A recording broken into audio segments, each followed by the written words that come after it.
আমার স্ত্রী পর্দা করে না, আমার জীবনের আছে কি? আমার আর ইজ্জত রইল কি?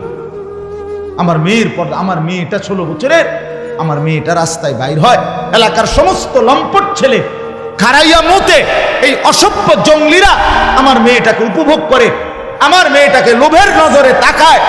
এক চাইতে লাঞ্ছনা বেটা, তুই মরে যাস টাকা বেটা, মরে যাও না কেন তুমি? এত বড় বেইজ্জতির পরে আমার মেয়ে কোলে পিঠে করে, যাকে আমি মানুষ করলাম, আমার একটা 2 বছরের মেয়ে আছে, কথার কথা এই মেয়েটা রাতের 2টা 3টা বাজেও যদি আমি ঘরে ফিরি, সব সময় জেগে থাকি। যতক্ষণ আমি গিয়া বাসায় না ঢুকি আমার মেয়েটা ঘুমায় না। রাত 2টা, আমার ড্রাইভার সব সময় দেখে এটা। রাতের 2টা বাজে গিয়া বাচ্চাটাকে জড়ায়া ধরলে, আদর করলে, আমার পাশে নিয়ে শোয়াইলে তুই ঘুমে। তা আমি এতটা যত্ন করে যে বাচ্চা মানুষ করে, প্রতিটা মা বাপ এভাবে কষ্ট করে নাই? তো বিনিময়ে আমার মাইয়া এখন বাজারে বাজারে ঘুরবো, মানুষের বেড হইতে চাইবো, খোলাই নেই। আমি তাহলে বাচ্চা রইলাম কেন? হ্যাঁ, বলে আমি পারি না। তো না পারলে আপনি ছেড়ে দেন, এই পরিচয় ছেড়ে দেন, স্ত্রীকে বলেন আমি তোমার লোকে পারলাম না, বাকি তোমার উপরে আমি সন্তুষ্ট না, মনে রাখি।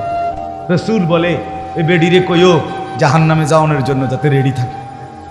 যার স্বামী অসন্তুষ্ট, তার ওই মহিলার ঠিকানা কোথায়?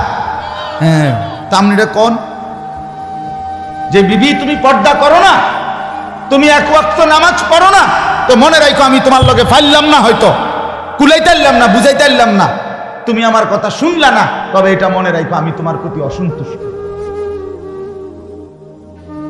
আমি তোমার প্রতি আর কোনোদিন খুশি হইতে পারলাম না। এটাও যদি বলেন তো বেডির জাহান্নামে যাইতে আর অসুবিধা হইতো না। আপনার ছেলেকে বলেন বাপ তুই নামাজ পড়স না, তোর প্রতি বেড়া আমি তোরে পারলাম না, তুই ঘাড় ফাঁক দেস, তুই মাস্তানের মতো চুল রাখছ, তুই তোর বন্ধুরারে পাইয়া এখন আর আমারে পাত্তা দেস না। ঠিক আছে পুত, আমি তোর লগে কুলাইতারলাম না, কিন্তু এটা মনে রাখিস আমি বাপ হিসাবে তোর প্রতি অসন্তুষ্ট, তাহলে ওই সন্তানের জাহান্নাম নিশ্চিত। বলে দেন।